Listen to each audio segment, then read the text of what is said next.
رحمن رحمن ساعدني يا رحمن اشرح صدري قرآن. أعوذ بالله من الشيطان الرجيم. بسم الله الرحمن الرحيم. سل بني إسرائيل كم آتيناهم من آية بينة ومن يبدل نعمة الله من بعد ما جاءته فإن الله شديد العقاب. زين للذين كفروا الحياة الدنيا ويسخرون من الذين آمنوا والذين اتقوا فوقهم يوم القيامة الله يرزق من يشاء بغير حساب. كان الناس أمة واحدة فبعث الله النبيين مبشرين ومنذرين وأنزل معهم الكتاب بالحق ليحكم بين الناس فيما اختلفوا فيه وما اختلف فيه إلا الذين أوتوه من بعد ما جاءتهم البينات بغيا بينهم فهدى الله الذين آمنوا لما اختلفوا فيه من الحق بإذنه والله يهدي من يشاء إلى صراط مستقيم. صدق اللہ العظیم. سورۃ البقرہ آیت نمبر 211 سے 213 تک تلاوت کی. یہاں تذکرہ ہے سل بنی اسرائیل. حضرت یعقوب علیہ السلام کا لقب تھا اسرائیل، اور یہ عبرانی زبان کا لفظ ہے، عبرانی زبان کا ورڈ ہے اسرائیل. اسرا کا معنی ہے عبد اور ایل کا معنی ہے اللہ. تو اسرائیل کا لفظی معنی ہے عبداللہ، اللہ کا بندہ. اور یہ اسرائیل جو تھا یہ حضرت یعقوب علیہ السلام کا لقب تھا. بنی اسرائیل کہا جاتا ہے حضرت یعقوب علیہ السلام کی اولاد. حضرت یعقوب علیہ السلام کے 12 بیٹے تھے، بیٹی کوئی نہیں تھی. ان 12 بیٹوں میں سے ایک حضرت یوسف علیہ السلام تھے جو پیغمبر تھے، اور ان کا تفصیلی واقعہ سورہ یوسف میں مذکور ہے اور وہ اپنے وقت پر انشاءاللہ آئے گا.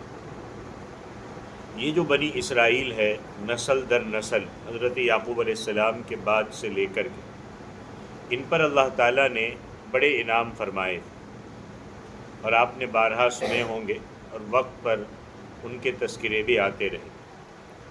لیکن جتنے انعامات فرمائے اتنا ہی انہوں نے اللہ رب العزت کی نعمتوں کی ناقدری کی. بہت سازشی قوم، بہت نافرمان قوم، بہت ناشکری قوم. اور اس کو سمجھنا ہے تو آج کے یہود کو، آج کے جوس کو سمجھ لو. بہت آسان ہے سمجھنا. اگر ہم سمجھتے ہیں کہ یہ سمجھ میں نہیں آتا تو آج کے جوس جو ہے وہ سمجھ لو، جنہوں نے پوری دنیا میں، ایک چھوٹی سی قوم دنیا میں چند گنے چنے لوگ ہیں، اور انہوں نے پوری دنیا کی معیشت پر، بزنس پر قبضہ جمایا ہوا ہے اور پوری دنیا میں فساد پھیلایا ہوا ہے، یہود. اور یہ بات آپ پہلے پارے میں بھی سن چکے ہو کہ اللہ تبارک و تعالی تیہ کے میدان میں، جس کو آج کل کے جغرافیہ میں وادی سینائی کہتے ہیں، یہ میدان 36 میل لمبا، 24 میل چوڑا ہے. یہ قوم اس وادی سینائی میں جب پہنچی تو ان کو حکم ہوا کہ قوم عمالقہ کے ساتھ جہاد کرو. چھٹے پارے میں مذکور ہے کہ جب موسیٰ علیہ السلام نے ان کو جہاد کا حکم دیا کہ جہاد کی تیاری کرو، تو کہنے لگے فَاذْهَبْ أَنْتَ وَرَبُّكَ فَقَاتِلَا إِنَّا هَاهُنَا قَاعِدُونَ. اتنی منفٹ قوم تھی کہ اپنے وقت کے نبی سے کہا کہ اے موسیٰ تم جاؤ، تمہارا رب جائے اور خود جا کر کے لڑو، ہم تو یہاں بیٹھے ہیں، ہم لڑ نہیں سکتے. سارے انعامات کیے، غلامی سے نکال دیا اللہ نے، لیکن ابھی تک وہ غلامی کی زنجیریں سر پر چڑھی ہوئی. کتنا گستاخانہ جواب ہے. اب سزا کیا آئی؟ اللہ نے ان پر اس میدان سے نکلنا 40 سال تک حرام کر دیا، اور ہزاروں کی تعداد میں. اب پھر اللہ کا انعام دیکھو کہ سزا کے طور پر وہاں اللہ نے رکھا اس میدان میں ان کے لیے گرمی سے بچنے کا کوئی انتظام نہیں تھا۔ آپ دیکھو اللہ کے انعامات کو، ہم کتنی بھی نافرمانی کر لیں، اس کو سمجھو اللہ اپنی نعمتیں اور انعامات برسانا نہیں چھوڑتا، موقع بموقع سزا دیتا ہے، کیوں؟ تاکہ ہم عبرت حاصل کر کے لوٹ آئیں۔ 40 سال تک حرام کر دیا، ہزاروں کی تعداد میں تھے، ان کے لیے گرمی سے بچنے کا کوئی انتظام نہیں تھا، اللہ نے ان پر بادل کا سایہ کیا، پورا میدان ایسا، کوئی سایہ نہیں۔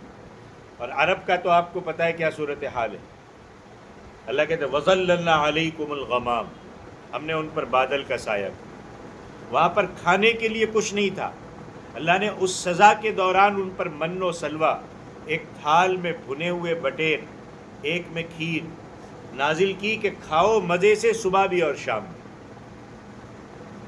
پانی کا کوئی انتظام نہیں تھا، اللہ نے حضرت موسیٰ علیہ السلام کو حکم دیا کہ اس پتھر پر ڈنڈا مارو، اس سے چشمے نکلے گا۔ کافی بڑا پتھر تھا، 12 چشمے اس سے جاری ہوئے۔ اس وقت یہ چیزیں ہمارے سمجھ میں نہیں آ سکتی، اور شاید آج بھی جو ہر چیز کو عقل سے سوچے اس کے لیے یہ سمجھ میں نہیں آ سکتی، مگر اس طریقے سے سوچے کہ ہم نے تو صرف مشینیں چلائی، اس کے پیچھے سے پانی کون نکال رہا ہے؟ ذرا اس طریقے سے سوچے، وہ پانی تو مشین کا پیدا کرنا نہیں ہے نا، کس نے چلائی؟ انعام اللہ تعالیٰ نے ان پر کیے۔ اور اس سے پہلے ذرا آپ پیچھے جاؤ تھوڑا، جب فرعون کی غلامی سے چھٹکارا دلا کر حضرت موسیٰ علیہ السلام ان کو لے کر کے چلے، فرعون کی فوجیں آ پہنچی آگے بحر قلزم، جس سے نکلنے کے لیے ان کے پاس گزرنے کا کوئی راستہ نہیں، سمندر ہی سمندر، اللہ نے ان کے لیے دریا پھاڑ دیا، راستے سوکھ گئے، اور یہ سارے گزر گئے، اور پانی کیسے کھڑا ہو گیا؟ قرآن کہتا ہے فَكَانَ كُلُّ فِرْقٍ كَالطَّوْدِ الْعَظِيمِ، جیسے دیواریں کھڑی تھی ایسے پانی کھڑا ہو گیا۔ اور میں آپ کو کہوں، اللہ نے تقریباً 4000 پیغمبر بنی اسرائیل میں بھیجے، 3 مشہور آسمانی کتابیں اللہ نے ان کو دی، تورات، زبور، انجیل۔ ان کو اللہ نے ظاہری نعمتیں بھی عطا فرمائی، باطنی نعمتیں بھی عطا فرمائی۔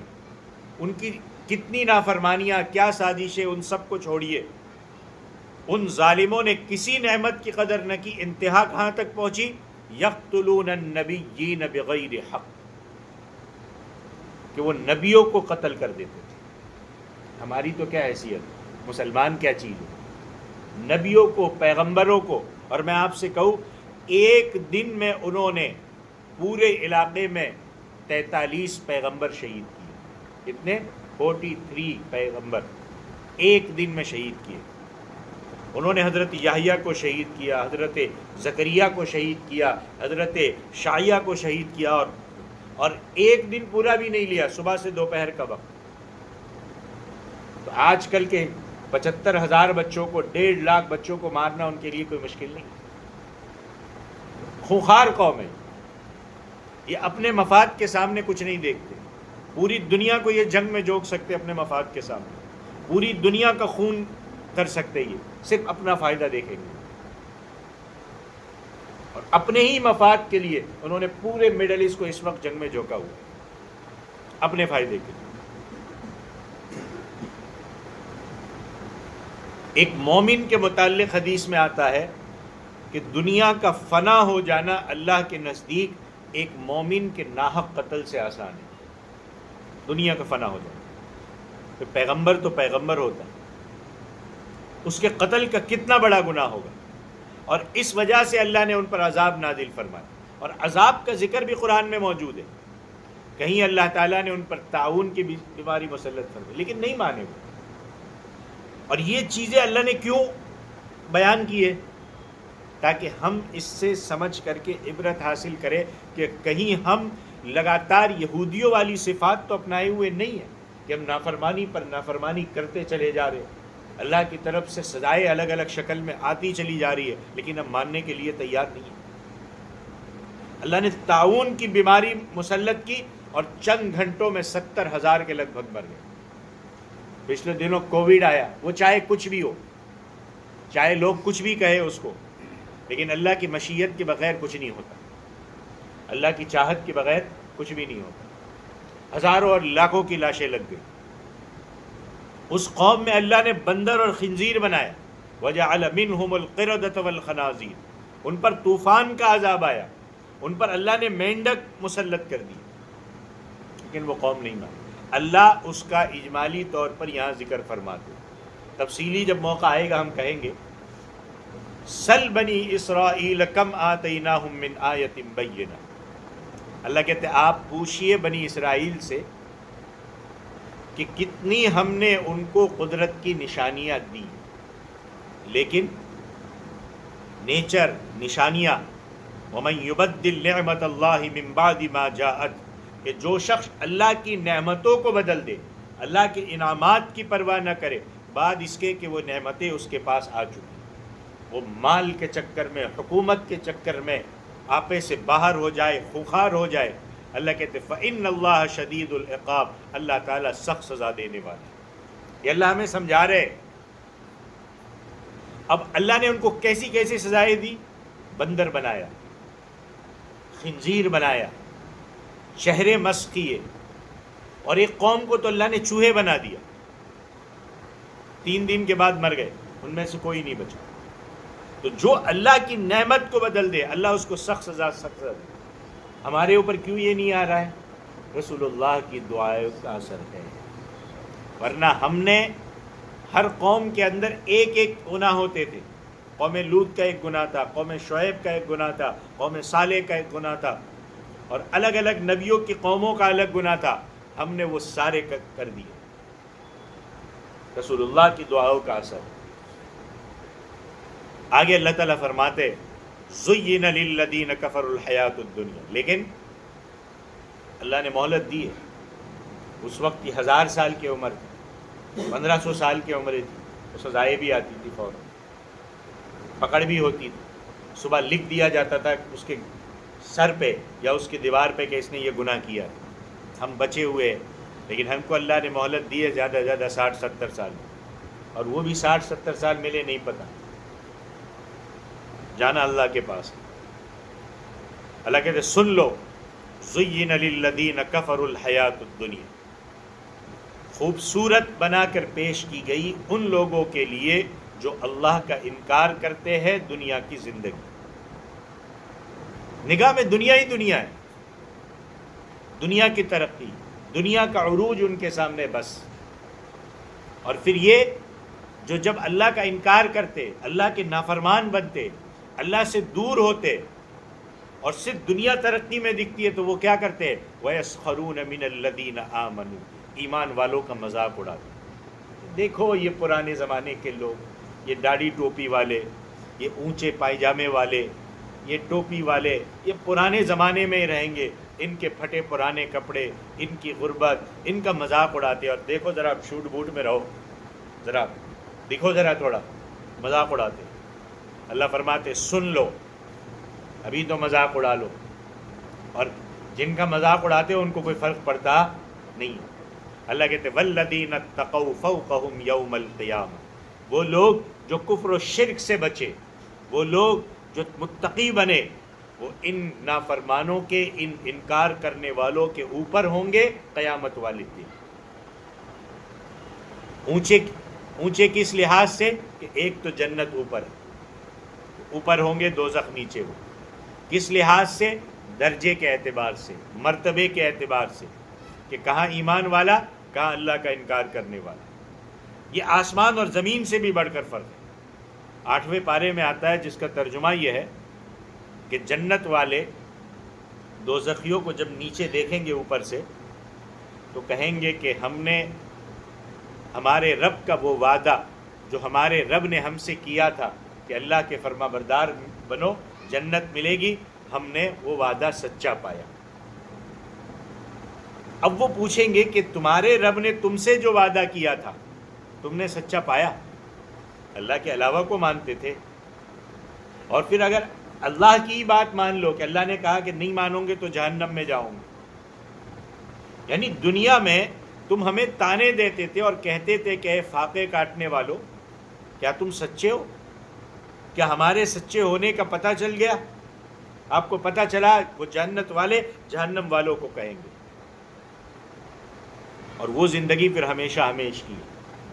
اور اسی پارے میں یہ بھی آتا ہے جس کا مفہوم یہ ہے کہ کفار ایمان والوں کے سامنے ہاتھ پھیلائیں گے کہ جنت کی جو نعمتیں تم کھاتے ہو اس میں سے کچھ ہمیں بھی دے دو، بھوک لگی ہے، پیاس لگی ہے، کچھ دے دو۔ وہاں کی بھوک اور پیاس کا انتظام اس دنیا سے کر کے جانا ہوگا۔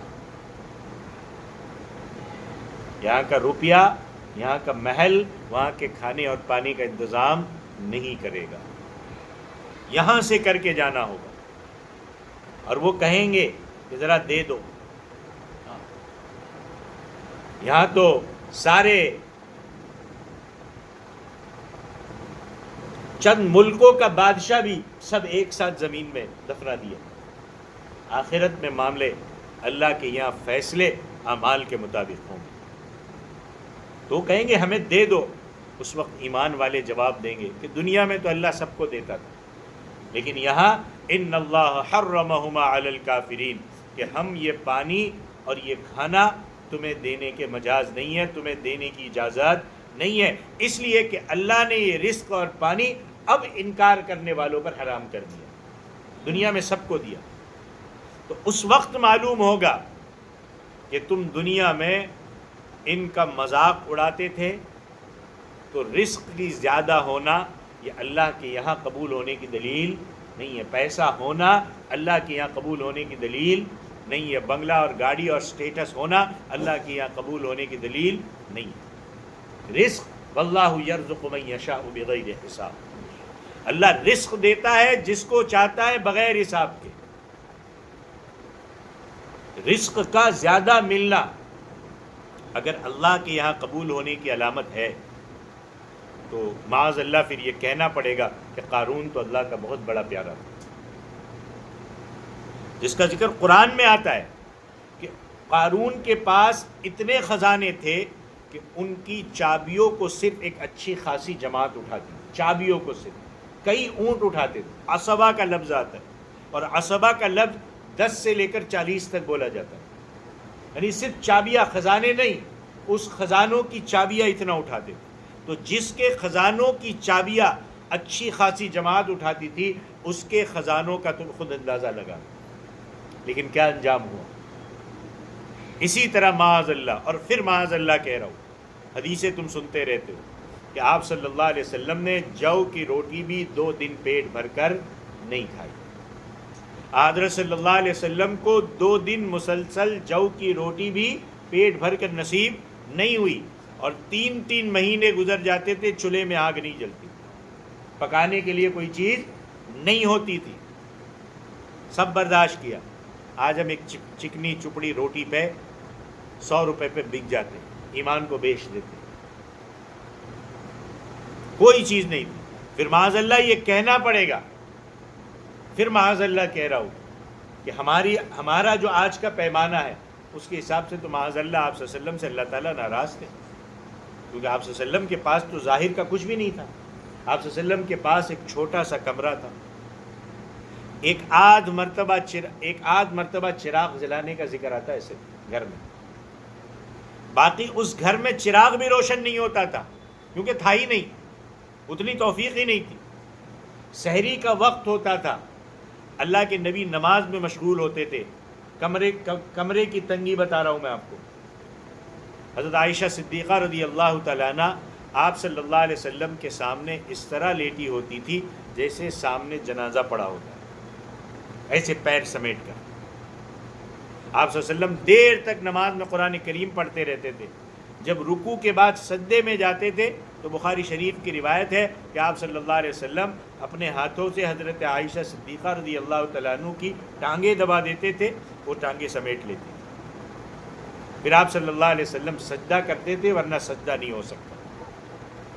رہنے کے لیے آپ صلی اللہ علیہ وسلم کا یہ مکان تھا،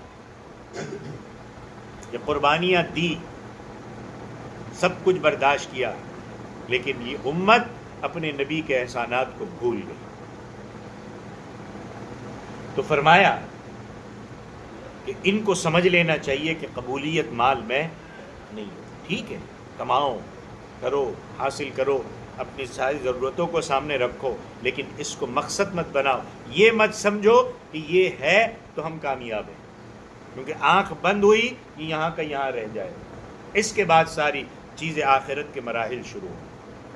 اللہ فرماتے واللہ یرزق من یشاء بغیر حساب. اللہ رزق دیتا ہے جس کو چاہتا ہے بغیر حساب کے. اور حساب کے معنی آپ عربی میں کئی لے سکتے ہیں. ایک تو عربی میں لغت میں حساب کے معنی آتا ہے مشقت بھی. تو ایسے لوگ بھی ہیں جن کو اللہ بغیر مشقت کے بہت کچھ دے دیتا ہے، ایسے لوگ بھی ہیں. حساب کا معنی مطالبہ کا بھی ہوتا ہے. بعض لوگوں کو اللہ تعالیٰ بغیر مطالبے بغیر مانگے کے بھی دے دیتا ہے، اور اتنا دیتا ہے کہ وہ سنبھال نہیں سکتے. بغیر حساب کے معنی لاتعداد بے شمار ہوتا ہے. تو اللہ ان لوگ رزق اللہ ان کو بھی دیتا ہے جن پر راضی ہوتا ہے. اسی لیے میں نے شروع میں کہا تھا کہ اللہ سب کو دیتا ہے، مومن کافر سب کو. اللہ رزق ان لوگوں کو بھی دیتا ہے جن سے راضی ہوتا ہے، اور ان کو بھی دیتا ہے جن پر ناراض ہوتا ہے. اپنی نعمتیں روکتا نہیں، آخرت میں رک جائے گی، دنیا میں اللہ دے گا. اور یہ حدیث آپ نے کئی مرتبہ سنی ہے. حضرت صلی اللہ علیہ وسلم نے فرمایا کہ اللہ رزق ان کو بھی دیتا ہے جن سے راضی ہوتا ہے، ان کو بھی دیتا ہے جن سے ناراض ہوتا ہے، سب کو دیتا ہے. اور اللہ ایمان اور دین صرف ان کو دیتا ہے جن سے راضی ہوتا ہے. اس واسطے رزق کے زیادہ ہونے اور رزق کے کم ہونے کو مقبولیت اور ناکامی کے ساتھ جوڑنا نہیں چاہیے کہ یہ کامیاب ہے اور یہ ناکام ہے. اور یہ بھی آپ نے کبھی درس میں سنا ہے کہ حضرت انس رضی اللہ تعالیٰ عنہ کی روایت ہے، اصحاب صفہ کبھی حج کو جاؤ یا عمرے کو جاؤ اور ریاض الجنہ میں جانے کا موقع ملے، تو جہاں سے مردوں کی انٹری ہے، مرد جہاں سے جاتے صبح آپ کو انٹری ملے گی یا جس وقت آپ کو ملے، انٹری جس دروازے سے ملے گی اس کے لیفٹ ہینڈ پہ آپ کو ایک اوٹا دکھے گا، ایسا لمبا اوٹا. یہ تھا اصحاب صفہ کا چبوترا. یہاں وہ صحابہ بیٹھا کرتے تھے جو اللہ کے نبی کے پاس علم حاصل کرنے کے لیے، اور انہوں نے سب کچھ چھوڑ دیا تھا، علم حاصل کرنے کے لیے وہاں پڑے رہتے. اصحاب صفہ جو اس وقت کے طالب علم ہوتے تھے، حضرت انس فرماتے کہ میں نے خود شمار کیے 70 تھے. کتنے؟ 70. اور ان کا حال یہ تھا کہ کسی کے پاس کرتا نہیں تھا، کسی کے پاس چادر نہیں تھی، لمبا سا ٹاٹ انہوں نے پہن رکھا تھا. اور جب بیٹھتے تھے تو ایک دوسرے کے پیچھے چھپ کر بیٹھتے تھے کہ کہیں سطر نہ کھل جائے. اور آج وہ کہاں ہے؟ جنت کے وارث ہے. اور اسی مدینہ طیبہ میں رہنے والا عبداللہ ابن ابی رئیس المنافقین، جس کا جنازہ حضرت صلی اللہ علیہ وسلم نے پڑھایا اور صحابہ نے آپ کے پیچھے جنازہ پڑھا. اور ہمارا ایمان ہے کہ دنیا کے کروڑوں اولیاء کرام مل کر ایک صحابی کا درجہ حاصل نہیں کر سکتے.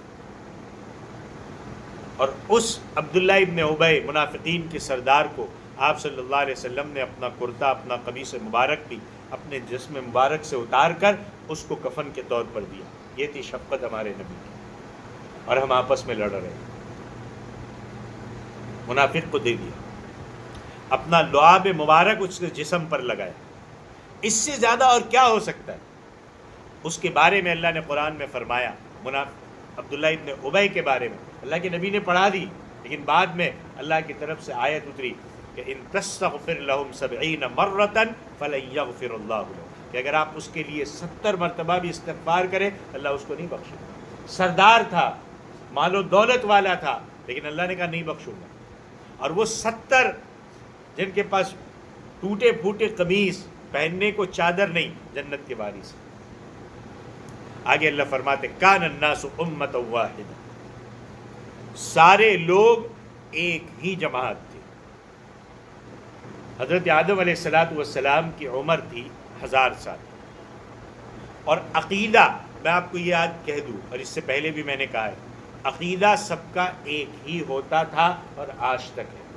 جتنے انبیاء آئے آپ صلی اللہ علیہ وسلم تک، حضرت آدم سے لے کر کے اب تک آخری نبی تک سب کا عقیدہ ایک ہی، لا الہ الا اللہ، ایک ہی عقیدہ، آخرت لا الہ الا اللہ، ایک ہی عقیدہ۔ ہاں شریعت میں چینجز آئی ہے، شریعت میں اسی لیے سمجھو دین اور شریعت الگ الگ چیزیں دو، دین ایک ہی ہے، عقیدہ ایک ہی ہے، اور وہاں سے لے کر کے یہاں تک۔ ہاں شریعت کے طریقے کہ کیسے زندگی گزارنی ہے، نماز کیسے پڑھنی ہے، روزہ کیسے رکھنا ہے، اور آپس میں کیا چیزیں حلال ہے اور کیا حرام ہے، اور نکاح کے کیا طور طریقے ہیں، وہ الگ رہے، کیونکہ آہستہ آہستہ بڑھتے کے ساتھ ساتھ چینجز ہوئے، اور پھر آخر میں جا کر کے ایک فائنل میسج دے دیا گیا کہ اب یہ قیامت تک یہی چلے گا۔ تو عقیدہ سبھی ایک ہی ہوتا تھا۔ ہاں گناہ سب میں ہوئے، جرائم ہوتے، انسان ہے، گناہ ہو جاتے۔ حضرت آدم کے بیٹے نے کیا کیا؟ قابیل نے حابیل کو قتل کر دیا، لیکن اسلام کے سوا کوئی اور مذہب نہیں تھا۔ حضرت آدم کے بعد 1000 سال اور گزرے، نوح علیہ السلام تک بھی سب ایک ہی عقیدے پر تھے۔ سب سے پہلی قوم جو شرک کرنے والی پیدا ہوئی وہ حضرت نوح علیہ السلام کی، وہاں سے شروعات ہوئی۔ کیسے ہوئی؟ تفصیل میں جاؤں گا لمبا زیادہ، پھر بھی میں آپ کو اشارتاً بتاؤں۔ جیسے ہوتا ہے نا کہ ہم کسی بڑے کو، کسی بزرگ کو، کسی نبی کو مانتے، اور ماننے کے بعد ان کا انتقال ہو جاتا ہے تو ہمارے دل کو قرار نہیں آتا کہ اب ہمارے سامنے نہیں۔ اسی لیے اللہ کے نبی نے صحابہ کی تربیت اس انداز سے کی تھی کہ بعد میں وہ کوئی شرک کی طرف نہ جائے۔ تو حضرت نوح کے بعد اور ان کے بڑوں کے بعد، حضرت شیش کے بعد، حضرت ادریس کے بعد، یہ بے چین رہتے تھے کہ ہمارے بزرگ چلے گئے، کیونکہ روحانی سکون نہیں ملتا تھا۔ تو شیطان آیا اور اس نے کہا کہ کام کرو بھائی، کم سے کم ان کی تصویریں بنا لو۔ وہاں تک چھوڑ دیا، وہاں کے لوگوں نے تصویریں بنائی، شروعات تک صحیح تھا۔ چلتے چلتے جب اگلی نسل آئی، اس نے سمجھا کہ یہ تو ہماری مورتیاں ہے، اب اس کے مجسمے بناؤ اور اس کی پوجا کرنا شروع کرو۔ بنیاد یہیں سے شروع ہوتی۔ ہر کوئی بھی نئی چیز شروع ہوتی ہے اس کی بنیاد اچھی ہوتی ہے، اسی لیے شروع میں علماء کہتے ہیں یہ جائز نہیں۔ لوگ کہتے ہیں کیا فرق پڑتا ہے؟ شروع میں علماء اسی لیے کہتے ہیں یہ صحیح نہیں ہے کیونکہ ان کی دور نظر رہتی ہے کہ آگے چل کر آنے والی نسلیں اس کو دین کا حصہ سمجھ لے گی، اس کو فرض سمجھ لے گی۔ اس لیے آج آپ سے جو نماز نہیں پڑھے گا کوئی فرق نہیں پڑے گا، اس کو کوئی لعن طعن نہیں کرے گا، حلال اور حرام کی پرواہ نہیں کرے گا، کوئی لعن طعن نہیں کرے گا۔ لیکن ہمارے معاشرے میں جو رسمیں رائج ہے وہ اگر کوئی نہیں کرے گا تو اس کو لعن طعن کیا جائے۔ ہم نے فرض کی اہمیت کو گھٹا دیا، رسموں کو فرض سمجھ لیا۔ یہ علماء اسی لیے شروع سے بنا کرتے کہ اس کی بنیاد پر ہی روک لگا دو کہ نہیں یہ جائز ہی نہیں۔ اب نوح علیہ السلام کی قوم میں مشرک پیدا ہوئی تو لوگ ایک ہی عقیدے پر تھے، لوگوں نے اختلاف کیا، کفر و شرک شروع کیا۔ اللہ کہتے ہیں فَبَعَثَ اللَّهُ النَّبِيِّينَ مُبَشِّرِينَ وَمُنذِرِينَ، اللہ نے پیغمبر بھیجے نیکوں کو خوشخبری سنانے کے لیے کہ تم پر اللہ راضی ہوگا، تم پر اللہ کی رحمتیں نازل ہوگی، مرنے کے بعد تمہاری زندگی بڑی آسان ہوگی، جنت میں داخل ہو جاؤ گے۔ اور نافرمانوں کو ڈرانے والے بھیجے کہ کفر و شرک چھوڑ دو ورنہ دنیا میں بھی اللہ کا عذاب آ سکتا ہے، اور قبر کا عذاب الگ ہے، آخرت کا عذاب الگ ہے، دوزخ کا عذاب ہمیشہ ہمیشہ ہے۔ یہ سب سمجھایا اللہ اپنے فضل و کرم سے تمام مسلمان اور تمام مسلمان مردوں اور عورتوں، مسلمین اور مسلمات کو اس سے بچائے۔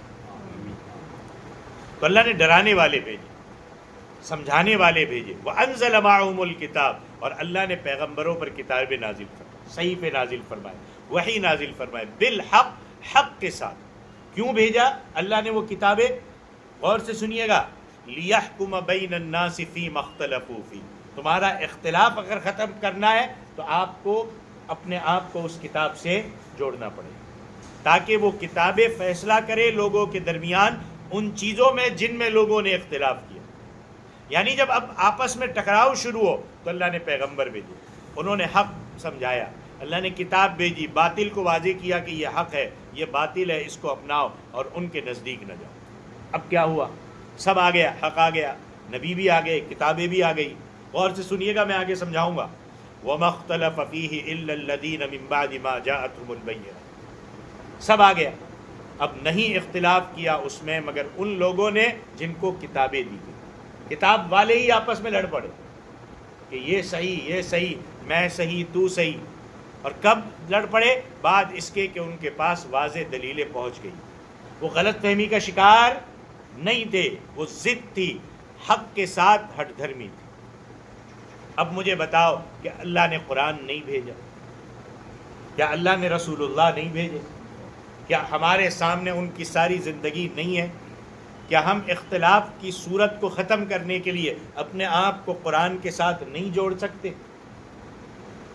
لیکن قوم ان سب کو جانتے ہوئے غلط فہمی میں نہیں، ضد میں کہ نہیں وہ میرے مسلک کا نہیں ہے، وہ میرے مسلک کا نہیں ہے، وہ میرا نہیں ہے، وہ میرا نہیں ہے، ضد میں آج اختلاف میں پڑی ہوئی۔ وہی صفات ادھر تک آئی ہوئی، قرآن چھوڑ دیا۔ اچھا یہ اختلاف کیوں تھا؟ بغیم بینہم، آپس میں سرکشی کرتے ہوئے انہوں نے حق کے ساتھ اختلاف کیا۔ فہد اللہ الذین آمنوا، اللہ کہتے اب جو نہیں مانتا اس کو چھوڑ دیا۔ اللہ نے ہدایت دی ان لوگوں کو جنہوں نے ایمان قبول کیا، لما اختلفوا فیہ من الحق، اس چیز میں ہدایت دی جس حق میں لوگوں نے اختلاف کیا۔ کتاب دیتی تھی اور وہ اپنے آپ کو انہوں نے کتاب پہ ڈال دیا، کتاب سے سب کچھ فیصلہ کیا، نبیوں کی طرف اپنا رخ کیا، اللہ نے ہدایت دے دی۔ تو اللہ نے ایمان والوں کو حق قبول کرنے کی توفیق عطا فرمائی۔ اب آج دیکھ لو آپ کتنے مسائل، کتنے موقع، کتنے محلات، کتنی چیزیں ایسی ہے ہمارے معاشرے میں، ہماری سوسائٹی میں، جو موقع بہ موقع سے، میں اب نام نہیں لوں گا، اشاروں میں بات کروں گا، کہ جو کہا جاتا ہے کہ یہ دین کا حصہ ہے، لیکن قرآن و حدیث میں اس کا کوئی ثبوت نہیں ملتا۔ ہم اختلاف اور ہم اس ہٹ درمی میں ہم نے لوگوں کو یہ بیان کرتے ہوئے سنا ہے کہ ان کی بات سنو ہی مت، یعنی قرآن کی بھی مت سنو۔ تو کہاں سے بچوں گے؟ کیا بچے گا جو قرآن کی آیت کا انکار کر دے گا؟ اللہ نے ایمان والوں کو حق قبول کرنے کی توفیق عطا فرمائی بِإِذْنِهِ ہی، اپنے حکم، اپنی مہربانی سے۔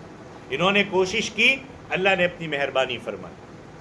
واللہ یہدی من یشاء الی صراط مستقیم، اور اللہ ہدایت دیتا ہے جس کو چاہتا ہے سیدھے راستے کی طرف۔ اچھا کس کو ہدایت دیتا ہے؟ اس کا ضابطہ بھی اللہ نے قرآن میں ہی بیان کیا۔ وَيَهْدِي إِلَيْهِ مَنْ أَنَابَ، جو شخص اللہ کی طرف رجوع کرتا ہے، حق کا متلاشی ہوتا ہے، اللہ اس کو ہدایت دیتا ہے۔ ایک جگہ پر فرمایا مَن يُنِيب، کہ جو اللہ کی طرف رجوع کرتا ہے اللہ اس کو ہدایت دیتا ہے۔ اور جو اللہ سے بے پرواہی کرتا ہے، مستغنی ہے، وہ تو صمد ہے، وہ تو بے نیاز ہے، محتاج تو ہم ہیں، اللہ کو ضرورت نہیں ہے۔ مانو ٹھیک ہے، نہ مانو ٹھیک ہے، زندگی دی ہے، مزے کر کے آؤ، لوٹ کے میرے پاس آنا ہے، اس وقت ہم فیصلہ کر لیں۔ تو اللہ کسی کا محتاج نہیں۔ اسی لیے میں بار بار کہہ رہا ہوں، اپنے آپ کو قرآن کی طرف متوجہ کرو، سمجھو۔ ہمارے ہر مسئلے کا حل، ہر حالت کا حل قرآن میں اللہ نے رکھا ہے، بس غور کرنے کی ضرورت ہے، بس قرآن کی طرف متوجہ ہونے کی ضرورت ہے۔ اور اختلاف وہاں سے ختم ہوگا۔ ایک نے یہ کہا کہ فلاں مسلک والا یہ کہتا ہے، میں کہتا ہوں کہ میرے مسلک والا یہ کہتا ہے، تیسرا کہتا ہے میرے مسلک والا یہ کہتا ہے، چوتھا کہتا ہے میرے مسلک والا یہ کہتا ہے۔ سب ہٹ جائے اور کہتے ہیں اللہ کا قرآن کیا کہتا ہے، اس طرف آ جاؤ، دیکھو ایک پلیٹ فارم پہ آ جاؤ، مسئلے حل ہو جائے۔ اپنا ذہن بناؤ قرآن والا۔ اللہ نے کتاب صرف پڑھنے کے لیے نہیں بھیجی، سمجھنے اور رہنمائی حاصل کرنے کے لیے بھیجی۔ یہ تھی سورۃ البقرہ، آیت نمبر 211 سے 213 تک۔ اللہ عمل کی توفیق عطا فرمائے، آمین۔ وآخر دعوانا ان الحمد للہ رب العالمین۔ أيا من يدعي الفهم إلى كم يا أخ الوهم تعبي الذنب والذم وتخطي الخطأ الجم. أما بان لك العيب أما أنذرك الشيب وما في نصحه ريب ولا سمعك قد صم. أما نادى بك الموت أما أسمعك الصوت أما تخشى من الفوت فتحتاط وتهتم.